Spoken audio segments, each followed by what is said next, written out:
Bienvenue sur le podcast Demande à maman, celui qui s'attaque à la charge mentale maternelle. Pendant la saison 1, nous avons décortiqué la charge mentale avec plein d'astuces et cette saison 2, nous vous invitons à découvrir des témoignages de la vraie vie de maman. Cette semaine, nous vous invitons à découvrir Céline, qui a 2 enfants rapprochés, qui vit en Allemagne et qui nous parle de aussi césarienne et de difficultés de l'accouchement, mais aussi de la question du congé parental et du soutien de son conjoint qui a aussi pris un moment pour se consacrer à sa famille. Merci à Céline pour son témoignage riche.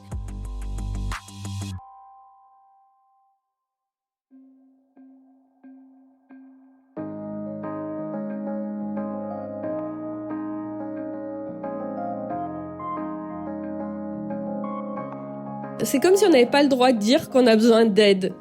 Pour moi, c'est ça. Donner l'illusion que tout va bien, que... Je sais pas, si elle existe, en tout cas, cette mère parfaite, je veux bien la rencontrer.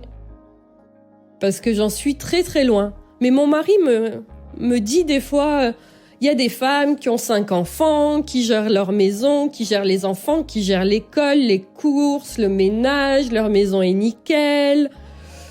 Ouais, d'accord, je sais pas comment elles font. À mon avis, elles lâchent sur un point, soit elles s'occupent moins des enfants, soit le ménage, je sais. Pour moi, il y a un truc, c'est pas possible. D'être sur tous les fronts en même temps. Déjà moi, avec 2 en bas âge, je trouve ça très difficile. Donc, faut qu'elles m'expliquent comment elles font, si elles existent, ces mères parfaites, parce que j'en suis très très loin.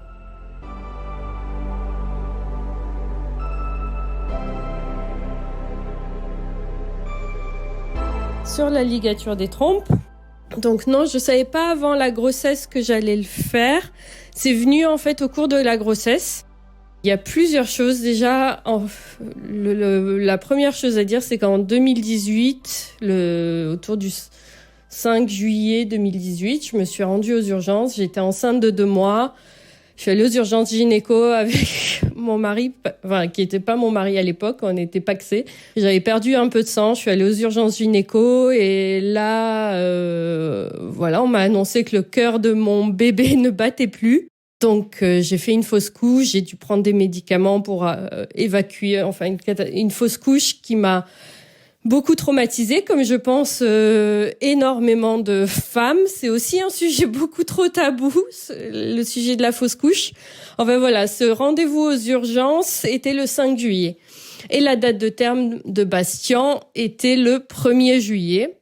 Donc, 1er juillet 2021. Je suppose que tu fais le lien maintenant. Pour moi, ça bouclait la boucle. Au début, j'avais dit à mon mari peut-être une vasectomie. Enfin, je voulais être sûre de ne jamais revivre une fausse couche.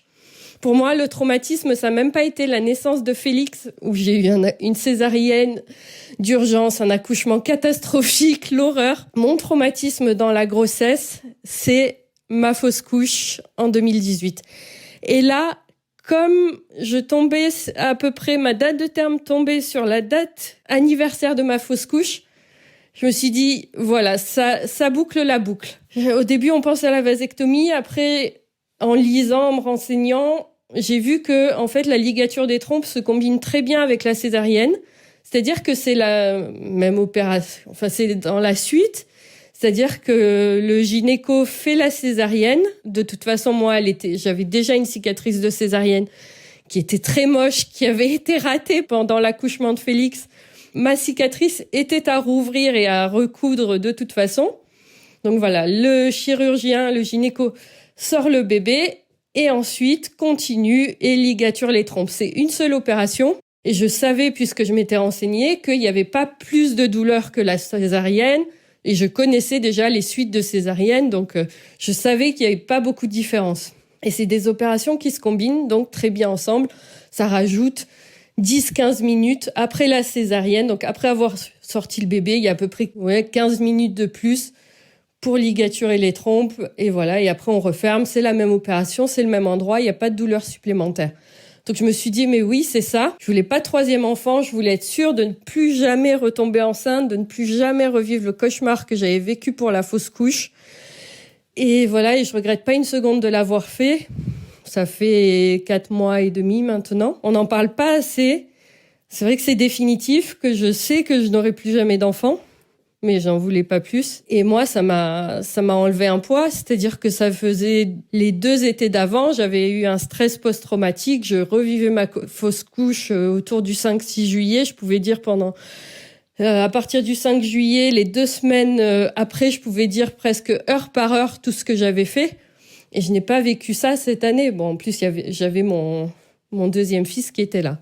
Mais on n'en parle pas assez de la ligature des trompes. Pour une femme qui est sûre de plus vouloir d'enfants, en France, il y a un délai de 4 mois. Il n'y a pas de condition d'enfant. Il n'y a pas à avoir eu des enfants avant. Moi, il se trouve que j'en ai 2, mais normalement, le gynécologue n'a pas le droit de refuser en disant que la femme n'a pas d'enfant, voilà, qu'elle ne sait pas ce qu'elle veut. Peut-être un jour, elle en voudra. Enfin, tout ça, c'est pas vrai.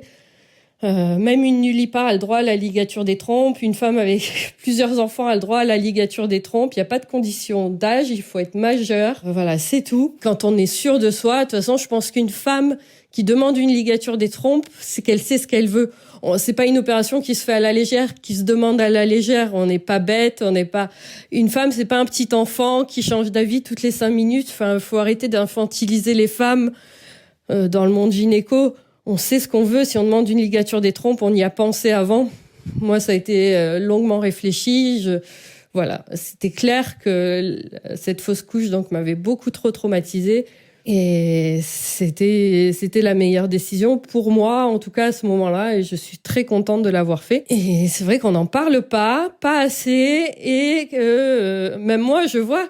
Il y a presque personne qui est au courant. Il y a 2 amis qui sont au courant. Ma belle-mère, parce que elle m'a dit qu'elle l'avait fait aussi. C'est elle qui m'en a parlé d'abord et je lui ai dit que je l'avais fait aussi.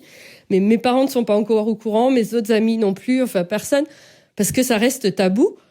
C'est parce que ça reste définitif. Ça peut choquer que, voilà, qu'on soit à ce point sûr, je sais pas ce que les gens imaginent, mais c'est important d'en parler. Et voilà, pour une femme qui a une césarienne programmée, qui est sûre de plus vouloir d'enfants, c'est une possibilité. Ça se fait très bien. Voilà, comme je disais, il n'y a pas plus de suite opératoire qu'après une césarienne normale.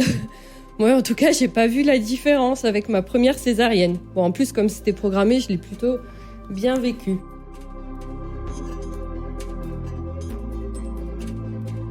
Sur l'effet de l'âge, en fait, donc j'ai rencontré mon mari, j'avais 31 ans, lui 39. Voilà, au début, on n'était pas partis pour avoir des enfants. Et quand j'ai décidé, quand je lui ai dit c'est le moment maintenant j'arrête la pilule et puis c'est tout. Il n'a pas vraiment eu le choix. Bon, il était d'accord, sinon il serait parti. En fait, tout s'est fait en accéléré puisque vu notre âge, forcément, on avait moins de temps que quelqu'un qui arrête la pilule ou voilà, qui tombe enceinte à 20 ans ou 25. Moi, en 2018, j'avais 35 ans, donc mon mari, 8 ans de plus, il avait déjà 43. Forcément, tout s'accélère, c'est maintenant ou jamais, quoi. Donc, entre 2018 et 2021, j'ai vécu la maternité en accéléré, puisque 2018, je suis tombée enceinte, j'ai fait une fausse couche. 2019, je suis tombée enceinte et j'ai eu une césarienne d'urgence. 2020, je suis retombée enceinte, j'ai accouché en 2021 et voilà. Mon expérience de la maternité tient sur 3 ans de ma vie, à peu près. Et tout s'est fait en accéléré. Si on avait été plus jeune, je vois mes parents, ils ont eu ma sœur à 20 ans, moi à 24, mon frère à 29. Ils avaient le temps, ils ont commencé jeunes. Mais nous, le fait d'être beaucoup plus âgés, ça a tout accéléré. Et puis en même temps, c'était le bon moment pour nous. Parce qu'avant, on a profité, on a fait des voyages, on a fait plein de choses. Et voilà, avant, c'était pas le moment. Et du coup, on a eu un enfant, Félix, j'avais 36 ans et mon mari 44. Et puis Bastien, moi j'avais 38 ans et lui 46 déjà. Et ça a tout accéléré, voilà. Si on avait été plus jeune, on aurait pris notre temps. Mais là, on n'avait pas le temps. On savait que après Félix, il n'était pas question que je reprenne à la pilule. Et tant pis, on savait les risques si je retombais enceinte trop tôt après la césarienne. les choses sont bien faites. Enfin, la nature a été bien faite pour nous, puisque je suis retombée pile 1 an après ma première césarienne, et c'est ce qui est conseillé par les médecins. C'était le hasard, mais ça, c'est bien tombé.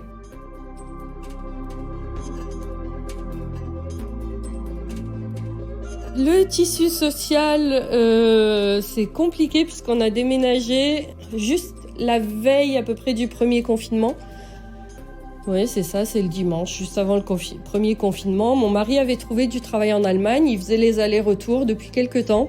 Il commençait à avoir de plus en plus mal pour rentrer, on voyait les gens arriver avec des masques, on s'est dit « la frontière va fermer, ça va être compliqué ». Du coup, on a déménagé complètement à l'arrache, on a trouvé une maison, mon mari était encore en période d'essai, donc on est arrivé en plein Covid dans un petit village. Les gens sont très gentils, mais de là à créer vraiment du lien, on n'a pas retrouvé le réseau social qu'on avait en France. Et paradoxalement, on se sent tout aussi bien.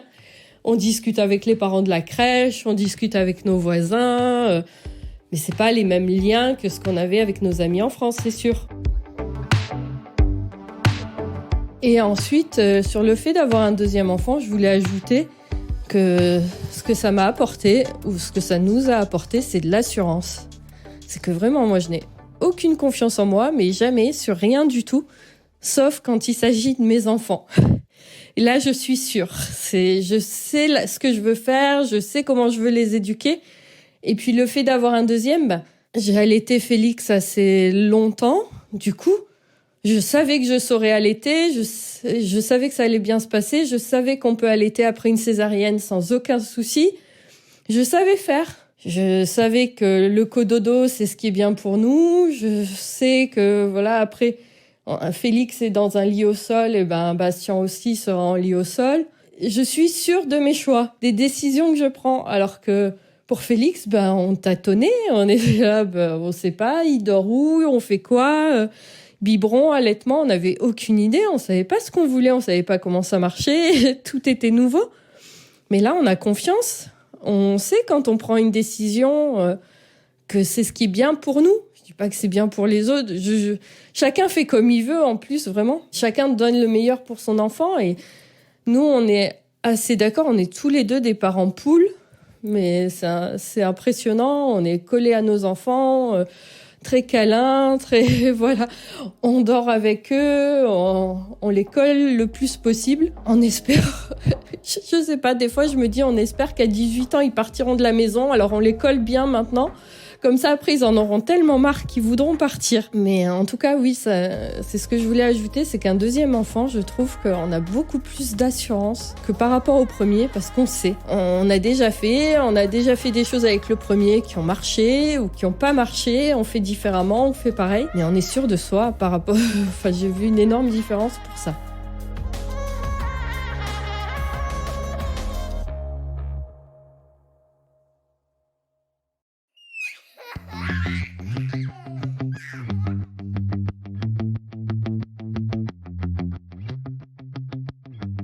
Merci d'avoir écouté ces témoignages jusqu'au bout. Si cet épisode vous a plu, n'oubliez pas de nous laisser des étoiles et des avis, voire de le partager sur les réseaux sociaux. Et si vous voulez aussi témoigner sur le n'attendez pas, écrivez-nous sur thehelperapp@gmail.com. Je vous écris dans les notes de description l'intégralité de cet email, comme ça vous pourrez nous écrire directement. N'hésitez pas, contactez-nous pour partager votre histoire.